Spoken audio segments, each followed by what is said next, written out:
Hello, everyone. This is Janine and Jean from Pranalink.com, and we are here with Marina Mataraga. Did I pronounce that right, Marina? Mataranga, yeah. Mataraga.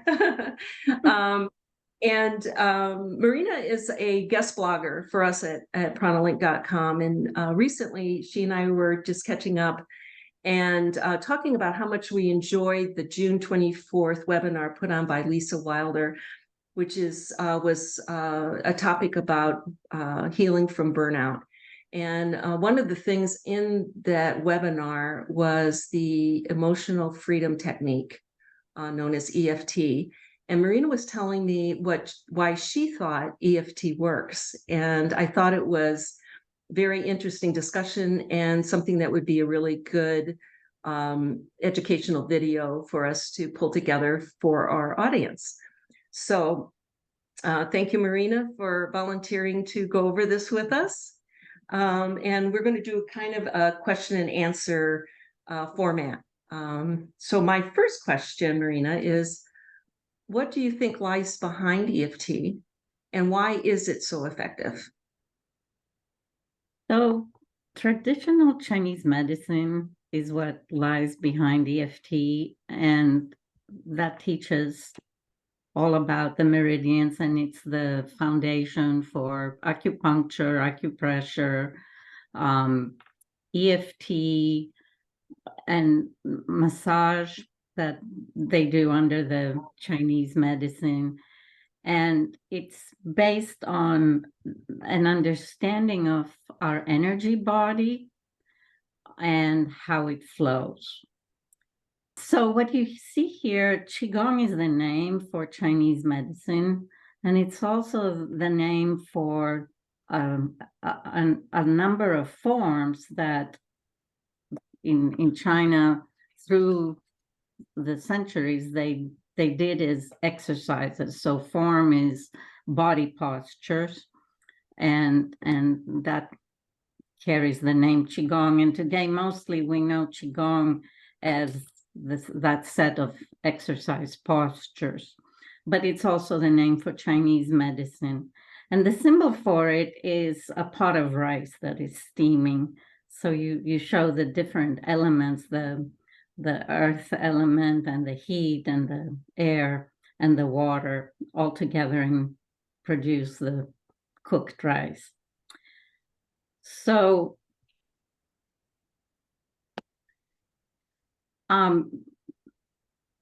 Qigong, really what it does in all of what I mentioned, including martial arts, that it is a foundation for Tai Chi, etc. What it does is it moves earth energy and heaven energy through our body. And main terms to understand about this is the idea of yin being the feminine and yang being masculine energy. So they move in opposite directions, and it's important to understand that. The three dantian, which is our inner balance units, and they are the equivalent of the even numbered chakras in Indian tradition. So the lower dantian is the second chakra, the middle is the fourth, and the upper is the sixth. And the theory in Chinese medicine is that when you're young, your center of balance is in the second chakra, the lower dantian. And when you are in middle age, is in your heart area, the fourth chakra, middle dantian. And when you age, you become very thought-driven and memory-driven and worry-driven, and all of that rises up to the sixth chakra. And that's why a lot of what Tai Chi and Qigong teach is how to push that center of balance back down to the lower dantian, so you don't fall as much, right? Because if you're top heavy, as you get older, you fall a lot. And the idea also is that as there is imbalances that happen in the upper dantian and you cleanse them, they move as energy into the lower dantian. This is part of the theory of Chinese martial arts. And you do in martial arts all that movement through your mind. It's the mind that drives the chi, and chi is the name they use for energy. So qigong means energy, and gong is work, how energy works. Okay, the other thing to understand is that they have 14 major meridians. There is a ton of others, but mostly those 14 are taught. And the 7 chakras, of course, this is more of a parallel thing. I believe ancient traditions existed worldwide, so you find a lot of overlap between cultures. So, for example, in the Greco-Roman world, the chakras were understood to combine with our endocrine system. And if you look at the root of the word endocrine, it means inner lily in Greek. So that's the equivalent of a lotus flower in India. So if you go and study all these things open-minded, you realize that they're not against one another. They are parallel, very parallel. Can you better define yin and yang? Absolutely. So I define it mostly through functions or features. It takes a while to recognize something as yin or something as yang. But I find that these adjectives help me. And over the years, every day, if I suffer from something, I try to say, okay, is this a yin issue or is it a yang issue? So to give you a horrible example, if you have diarrhea, that's a yin issue. And if you have constipation, it's a yang issue. And in Chinese medicine, it's important to understand that because balancing is all you do. So you balance the yin with yang and the yang with yin.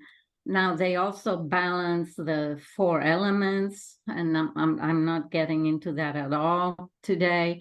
But balance is the end goal. So now the top that I have in red, I think the yin is ascending. It's earth energy coming up through the body. A lot of people teach the opposite, and I'll tell you why later on. And yang is descending. It's sky energy coming through the body. Yin is soft, yang is hard, yin is smooth, yang is rough. Yin is velvety, yang is shiny. Yin is, if you think of the staff of Mercury, where you have a staff in the center rising perpendicular, and then you have the 2 snakes going around, the serpentine movement belongs to yin and the upright belongs to yang. Cool is yin, hot is yang. And in astrology, you always compare Saturn and Jupiter. So contracting, Saturn is yin. Expanding, Jupiter is yang. In the I Ching, it's very clear that yin is defined as receptive and yang is defined as creative. The I Ching is the book of changes of the Chinese, which is a wonderful way of gaining wisdom because it relates always back to your character and actions. Yin is introvert, so all esoteric arts are yin, and yang is extrovert, so Western medicine is yang. Yin is inhalation, yang is exhalation.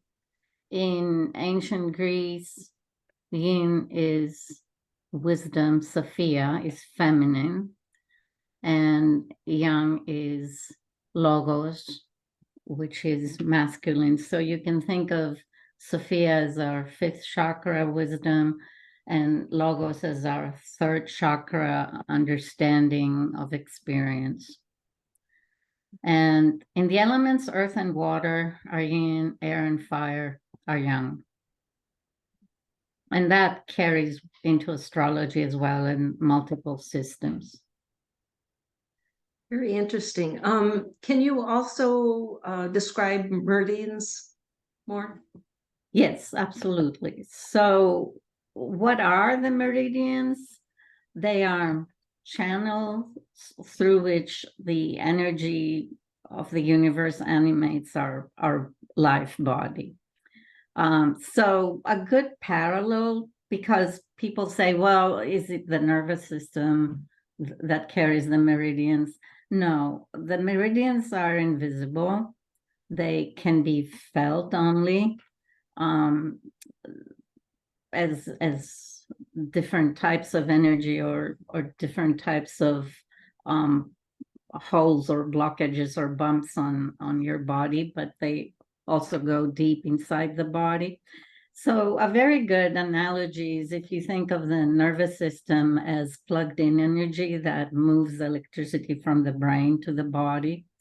The meridians are a wireless network, and they really move cosmic energy from the sky and the earth through the body. But they operate in a very similar way. They pass energy through.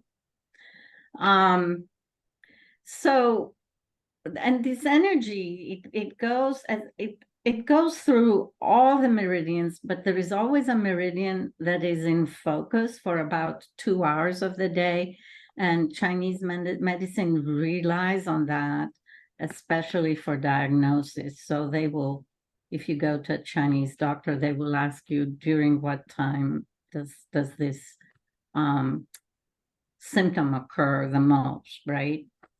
So, and that 2 hour times 12 is 24. And I'll tell you why 12 instead of 14. There is 14 meridians total, but the clock is around the 12 meridians. And the idea is that health is the free flow, uninterrupted flow, and disease comes when you get blockages or skips or somehow the channels are not flowing. And the objective with acupuncture, acupressure, tapping is to really release those blockages and re-engage your energy to flow through. Now, some of that is available at the skin level on the surface, but some of it you can only reach through acupuncture because the points are a lot deeper. So I became a believer of the system when I was suffering from fibromyalgia and I had pain all over the body. And then one day I was waiting for an airplane or something, and I began massaging my arm. And I began massaging wherever it was that I was hurting. And I released the entire issue doing that. And I thought, wow.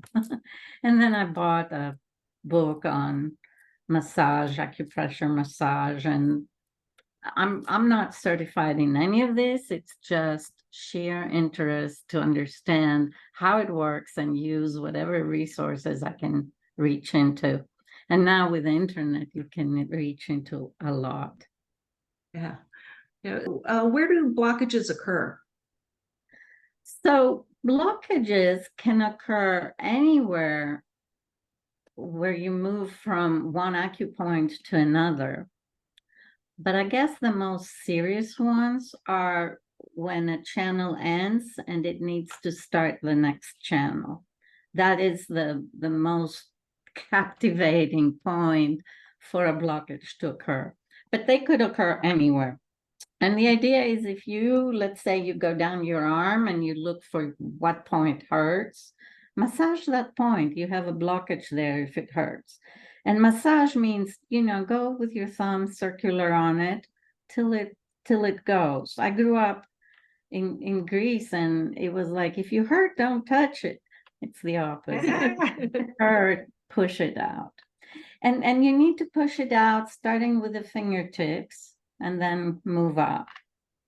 And the same with your legs. You start at your feet and you move up. Otherwise, you're just piling up blockage on its way out.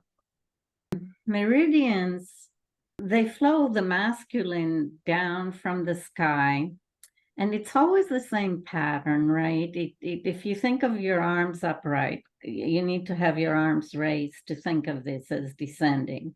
So the yang will come in through the fingertips, come down the arm, go up to the head, and then switch to the next yang channel that goes down from the head through the body and out the leg. And the yin does the opposite. If you start at the earth, they come up the foot, through the leg, through the body, to the heart. And then they switch to the next yin channel, which goes up a little bit up the body and out your arm. So if you think about that for a minute, the changes that happen in the head are yang to yang. And that's why we think of the head as a very masculine thinking engine. And the transitions that happen in the heart are yin to yin. And it's no wonder we think of the heart as a feminine, receptive, loving organ. So what creates the blockages to begin with? It's just negative thinking. So if you have stress or worry or anger, all of that creates blockages. Now, there's a difference between yang blockages, which is anger and overthinking, and yin blockages, which is worry, grief, fear. And the ones block at your head level, the others block at your heart level. Can you give some examples of meridians? So I will give you the list, and we can concentrate on some more than others. So, and you need to be aware that the notation varies from author to author. So in some cases, I've tried to show a couple of notations. So whatever is green here is yin, and whatever is red is yang. So I'll go through them in sequence. You start with the lung, you move to the large intestine, stomach, spleen, heart, small intestine, urinary bladder, which many just call bladder, kidney, and then the pericardium, the triple warmer, the gallbladder, which many call gall, and liver. These are the 12 main ones. And then there is two more, and they think of them as craniosacral meridians.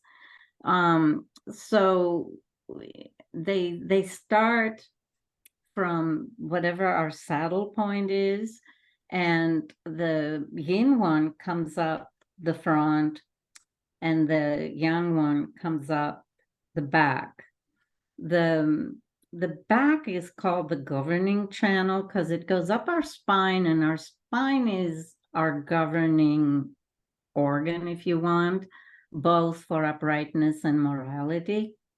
And then the yin one comes down the front, and that is the conceptual vessel, which is conceptual in terms of bringing things together as concepts, but also in terms of conceiving life. So these two are used to create a macrocosmic orbit by healers. And the way to do that is really press, so you can combine them at the saddle point. So you kind of press there, and also put your tongue on your upper jaw.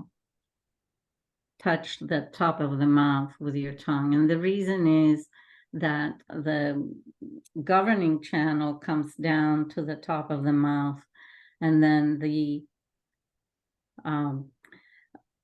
conceptual channel begins at the bottom of the mouth. And by lifting the tongue up, you combine them.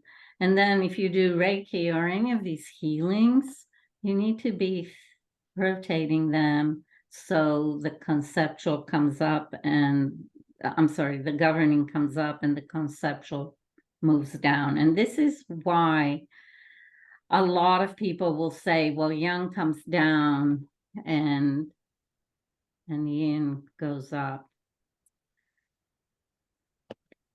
One second,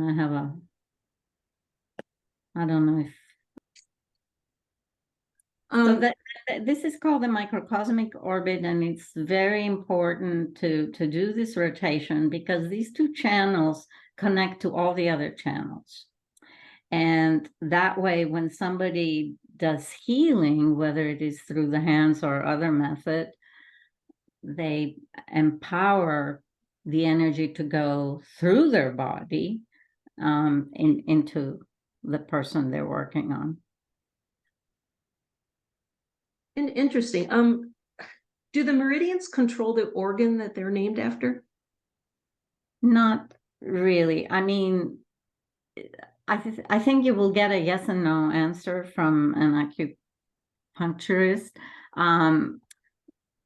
There is points that relate to that organ, and there's points that do not. I think in as the energy flows, though, it feeds that organ. Okay. So here, let me show you this. You have all the yin ones relate to organs, all the yang ones relate to bowels. Bowels meaning a place where you pass or store things, right? And then the functional vessels, we talked about the governing vessel and conceptual. The reason I have Du and RN is Du is the name in Chinese and Ren. So some people use the Chinese abbreviation. So it's very hard to answer what is the pericardium and what is the triple warmer. I feel the pericardium around the heart. So it's almost like before my heart ever hurts, I will feel it in the pericardium area, and it kind of goes around the heart. Some people, I think, relate it to the thyroid.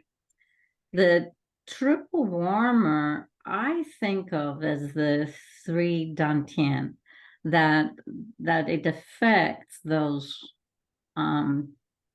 second, fourth, and sixth chakras. But different people will give you different explanations. I don't know how to resolve that. Can you talk a little bit more about the 24-hour clock?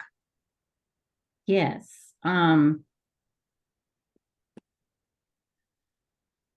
So, and this will give you an idea of how they relate to the organs. So let's say starting at 4 a.m., you are at the peak of the lung meridian.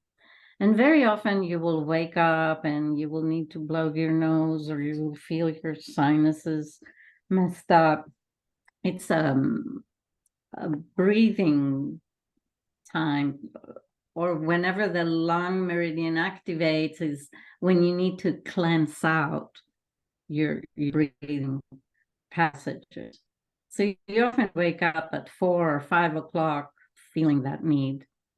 6 a.m. is the peak of the large intestine, and that's when you have usually a bowel movement between 6 and 7 as you wake up.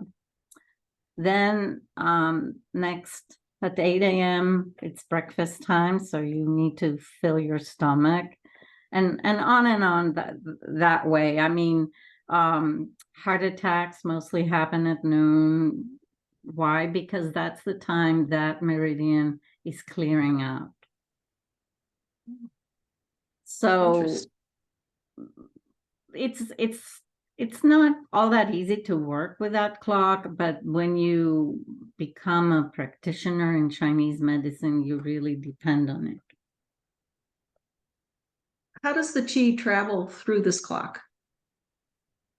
To me, that was the most amazing discovery. And it's funny that I came across it and I tried to go back to the people who had taught me enough to get to that point, meaning they are traditional Chinese medicine practitioners, and they were teaching qigong classes and acupressure classes. And that's how I got to this point. And I found this amazing, but I think acupuncturists are trained in detail, so they really truly memorize what different points. They quickly press something and say, "Are you relieved there?" And they're spot on. But that's more of a ground up learning of all the detail and how it hangs together.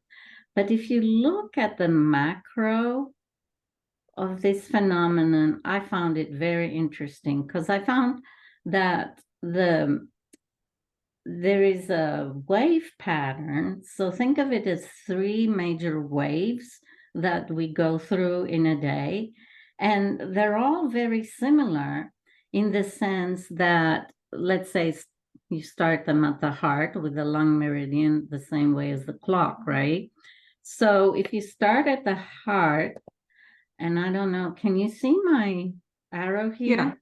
Yes. Okay. Yes. So if you start at the heart and you go up the lung meridian through the fingers, and then you switch over to the large intestine, and that goes up to the head, where it switches over to the stomach, goes out the foot, down the leg, out the foot, and comes up the foot again, same foot, right? You're not changing person here. I just had to open it up to show it conceptually.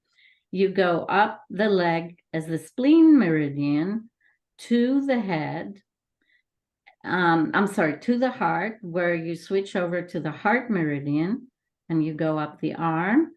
You come out a different finger into the small intestine, which is yang. It goes up to the head, and there it switches over to the urinary bladder, and it goes down the body, through the leg, down the foot, and up as a yin meridian, the kidney, to the heart, then switches to the pericardium, goes out the fingers, comes back in as the triple warmer, which is yang, goes to the head, switches over to the gallbladder, goes out the leg, and comes up as the yin liver, and then you start all over again. Was that visible? Yes. And so do we know the transition points? Yeah, I have them marked here. So, and this was the key to my study of why the tapping works, was marking where do we tap and where do we have transition points. So obviously, I mean, you have 3 transition points in the head, which is these here: long intestine 20 to stomach 1, small intestine 18 to urinary bladder 1, triple warmer 23 to gallbladder 1. And then you have 3 at the heart level, which is liver 14 to lung 1, spleen 21 to heart 1, kidney 27 to pericardium 1. And at the heart, only one of the points is reachable, from the outside. And that's what I call the outer. And the other one is deeper in the body. It's not reachable. So when you think of the transitions, they could be an inch apart, right? They're not right on top of each other. There's a leap that happens from one point to the next, just as there is a leap that happens between one acupuncture point to the next on a channel, right? Now, you also have the fingertip ones and the foot ones, and I can show you these. I can show you these. It's easier to look at a picture. So the end of your lung meridian is on the thumb, and it moves to the large intestine on the index finger. And then the next pair is pericardium and triple warmer. And then the next pair is heart to small intestine. There is two other points to remember about the heart, and that is their gates. So there is a gate of life, the PC8, and that's for healers, it's an important point to massage a little bit before they practice, because that's where their energy comes out to help a patient. And then there's the spirit gate, the H7. And the reason I show this is because when you do tapping, you have the option to also hit that gate. And gates are always important to keep open. So you want to know where they are and massage them to open them. I can show you the equivalent on the feet. Sorry, this picture is not pretty. Again, here you have the urinary bladder skipping to the kidney, and that's a gate right there. It's under your foot, right, where you have a cavity, so to speak, in that area. But all the other transitions happen at the toe level.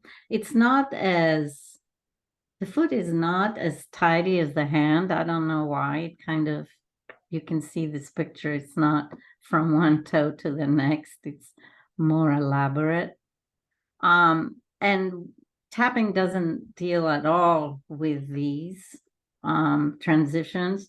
I would say these transitions move yang to yin. And to me, that's what explains why we do so many walks for cancer, for different causes, because in that walking, you are converting yang to yin. So, and that's why walking is so important. If you have a lot of yang in you, you need to balance it out to yin. So, wait, can you go a little bit deeper into the transition points that relate to EFT? Yeah, the ones that relate to EFT are the head region and the heart region. And again, these pictures are funny, but if you look at when you do the tapping at the top of the head, definitely you need to tap the governing channel 20, which is where all yang channels meet.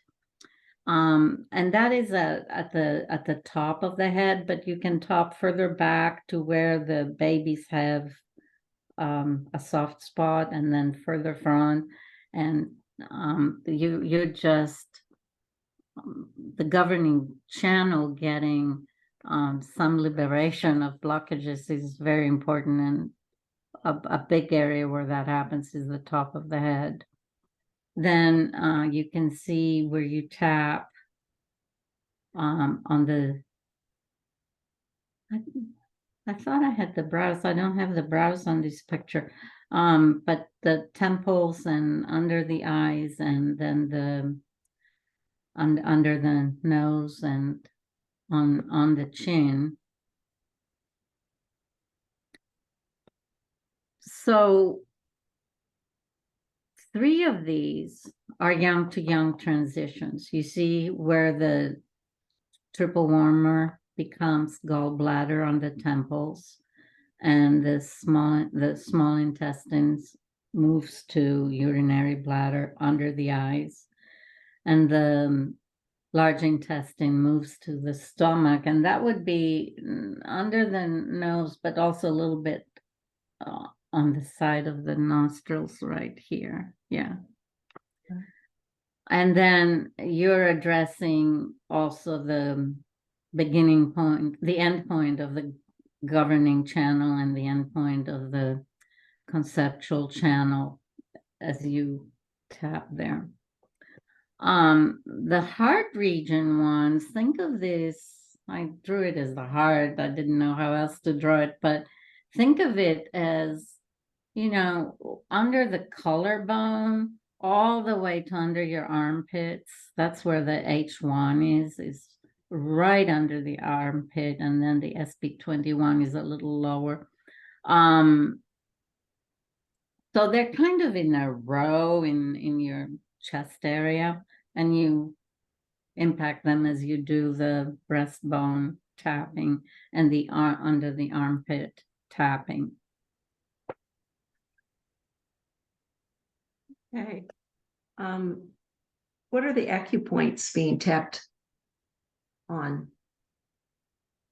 So the other thing to consider is the fingertips, right? Because you're using anywhere between 3 and 5 fingers when you do the tapping. So I mark here what channel those are. These are either the ends or the beginnings of channels, right? On the fingertips. But then when you go into what is it that each area taps, these are the tapping areas. And yeah, you see here, the reason I didn't have the over and between the brows is it's not a channel switch. It's just an important point. Okay. Yeah, those look like all of the points that Lisa went over in her EFT. Yeah. Can we look at each of these in more detail so that we know what's really Yeah, we can, but it should give you more of, don't use that as targeted knowledge, right? Because I think the reason her routine works is the entire thing, and that you repeat it 4 times. So it's not like you could go to one of them and do the tapping there and because it cures the thing you want to cure, right? Don't target it that way. Do the whole complex, because one thing influences another. I think that the sequence probably matters as well. Okay. But if you I have that knowledge here and I can go over it, but the way I have it is I looked it up on Google, right? I looked up, once I realized what are we tapping, I looked up the benefits. So I'm repeating whatever I found in Google. And Okay. what that should do is give you an idea of the extent of the influence, right? So if you want to know, does the routine address sleep patterns? Yeah, because when you tap the triple warmer transition to the gallbladder, you're affecting sleep patterns, right? Ability to manage stress, fight or flight response, all of that happens up here. Did I skip one? Yeah, the over and between the brows, and correct. let's start with the karate hand. The karate means loose fist in Chinese or Japanese. I don't know which of the two, but the name has stayed. And the idea is that when you tap, you need to have a karate hand. Have your hand like a little circle like that, a loose fist. And you start in the place where karate hits the brick, right? You start by tapping that portion of the hand. And that's what we call karate hand here. And this is primarily the small intestine, points 3 to 4. But also, if you go all the way down to where your hand meets your wrist, that's an H7 point. So I'm sure some people will hit that, some people will not, depending how you do the tapping. But usually if you go wider, it's better because you're tapping more areas. So this has a lot to do with the head and the eyes and even shoulder and arm and hands and finger and wrist problems for the small intestine. So you see, it doesn't affect the small intestine, right? The acupoints could be affecting anything in the body, right? And then H7 helps nourishing the blood and calming down internal fire, and it's a yin point, so it calms down fire.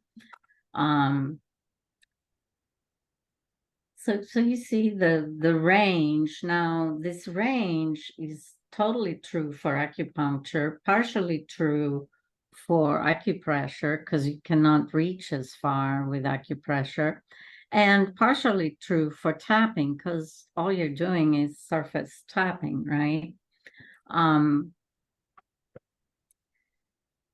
So that's why I'm saying take them with a grain of salt. So over the brows, I would say also between the brows, because you want to hit this yin tang point, which is the third eye. So and you know, go a little bit up and down. Don't just do always the same point. Move your hands a little bit, just as you would when you do the head, and that guarantees you will tap more. So obviously the third eye tapping brings you into presence and increases intuition and access to the spirit. The rest of the over the brows is the gallbladder 14 point. And obviously we're not going to cure facial paralysis here, right? But it does help the eyes shape better and focus better. And if you have vertigo or forehead pain, that is helped as well.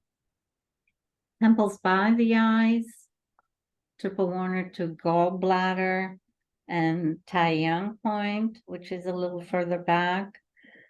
These are all yang. And we talked about the ability to affect the sleep and help your immune system. And again, calms the fire of flight or fight. And increases blood flow to the eyes and reduces headaches that occur on one side of the head with dizziness. Under the eyes, and again, this is move it a little bit so you catch like SI to UB. You need to go a little bit up on the side again. And that's where small intestine travels to urinary bladder. And the points themselves, they treat upper jaw toothache or facial spasms, facial pain, redness, itching, eyelid twitching issues, excessive lacrimation, and grimaces, if you have involuntary grimaces. Under the nose is where we transfer from large intestine to stomach. Now, we don't press on stomach 1 because that's almost in the eye under the pupil. So you press on 2 as you do the tapping. I'm sorry, under the nose. The S2 is right here. S1 would have been right under the eyes. So we're not tapping there, right? But if you tap under the nose and S2, you're affecting that transition to happen. And that, if you have, this is the one that you can do by itself if you have sinus issues. So if you have a running nose or a cold, tapping here, but also the sides of the nose, right, makes a big difference. And then the governing channel, the end of it is also there, and that is in the center, right? And it restores focus and calms the mind. So on the chin, this is a major intersection. Again, we have the conceptual channel that begins here. But again, that will be enhanced if your tongue touches the top of your mouth while you do this, like this. And the conceptual channel 24 is used to treat facial paralysis. Again, that would be true for acupuncture, not for the tapping. Dental pain, speech issues, and dry mouth. So again, the degree to which you can make all of these things happen obviously differs between tapping and acupuncture itself. So the descriptions I put here come from acupuncture instructions. So then now below the collarbone, this is the K27, which is almost in the center next to the breastbone to PC1. And that helps throat, chest, breathing, and releases endorphins. And then the liver to lung, which is a little further out. So again, travel a bit, right? Not a lot further out, but and that helps regulate to the lung issues and moves chi down. And then the ST13 is there as well, and that helps with asthma, cough, wheezing. So you see, even though that's a stomach point, you are tapping it in the chest area, and you're dealing with chest issues. And, this inability to turn head and releasing neck pain, I noticed that very strongly when I did the Lisa's routine for the first time. I was like, wow, this really works. Okay, and then we come, don't forget, under the armpit, and I do that with my palm or the fingertips, I don't know. But this is another transition, right? Where you tap is the splint 21, and the heart one is way inside, exactly under the armpit. So you're affecting that transition point. and that helps with aching and weakness on the limbs, right? And by limbs, we mean arms, but also legs, I would think here. And then with asthma and chest pain. And then the Jiquan, which is the beginning of the heart meridian, calms the mind and promotes blood flow, energizes, and again, improves lung function, but also urinary function, because I guess it reduces uric acid. So that would be very good. Yeah. What? Jean told me I need to tap that a lot because I get gout. So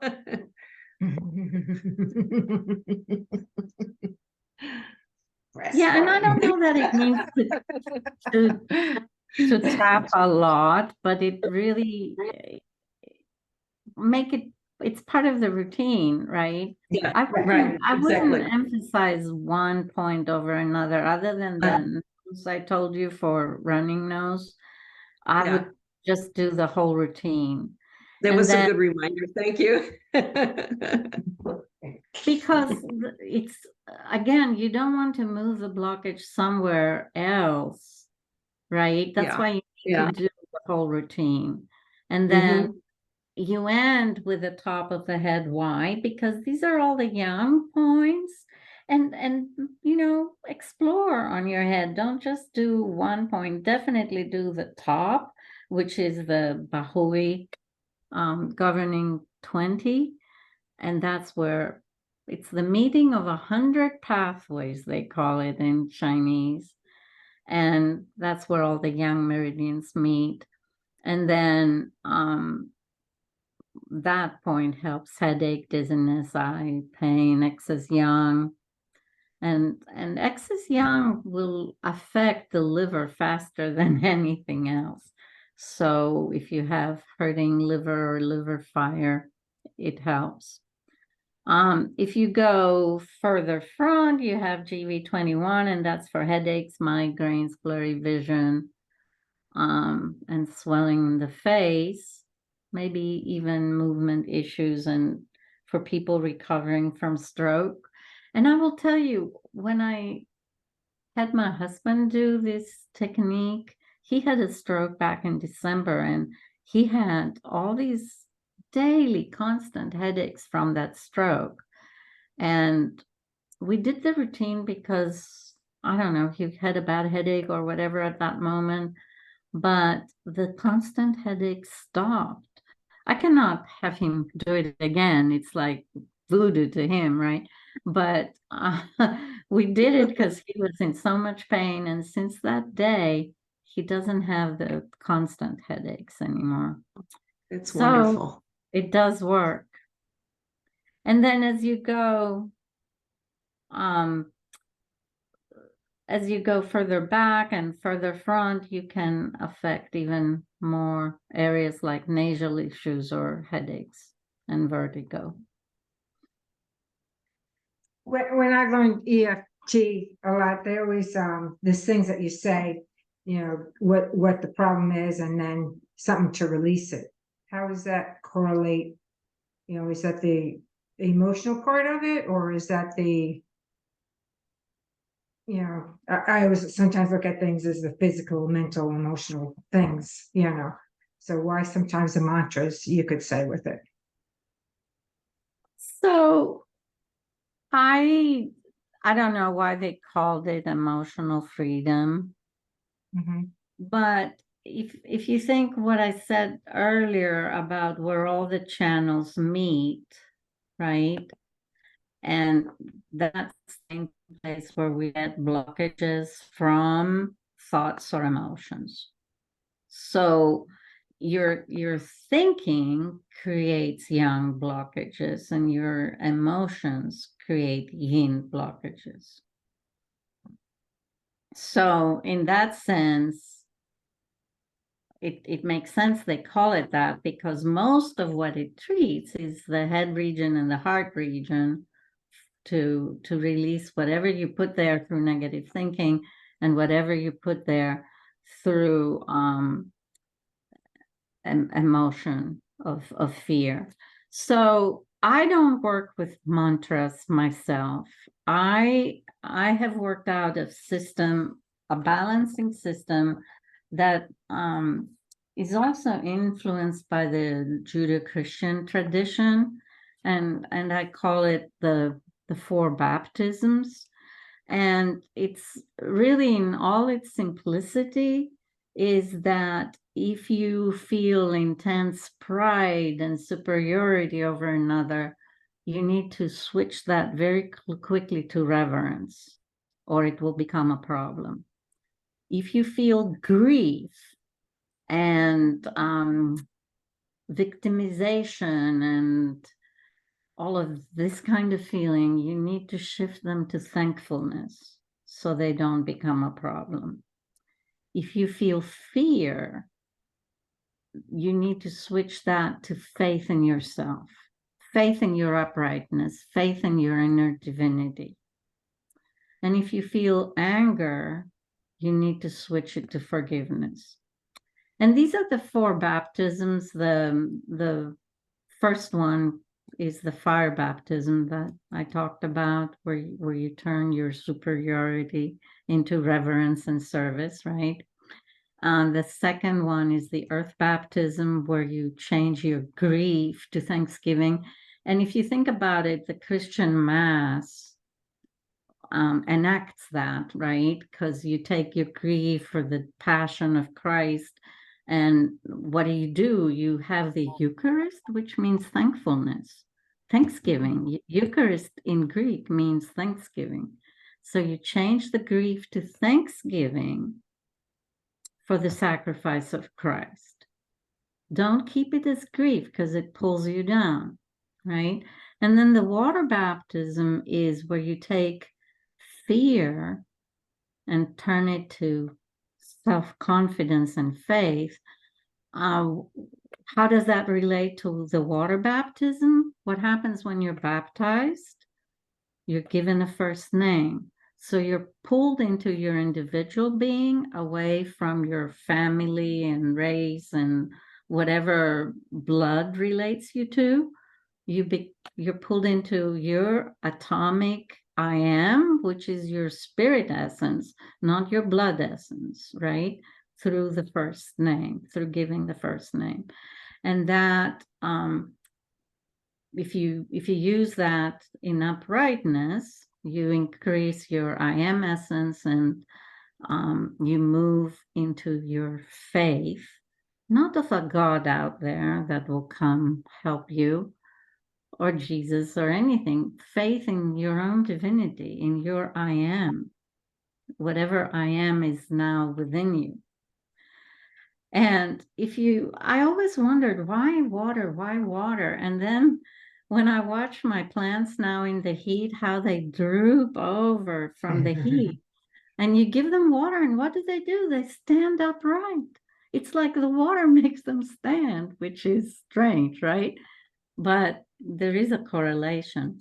And then the last one I talked about, where you move anger to forgiveness, is the air baptism. And that's the letting go of the heart wall. Because every time you have emotions, you're building little bricks in your heart area. I mean, we can call them blockages in Qigong, but they build a brick wall which keeps you from entering the other realm in peace.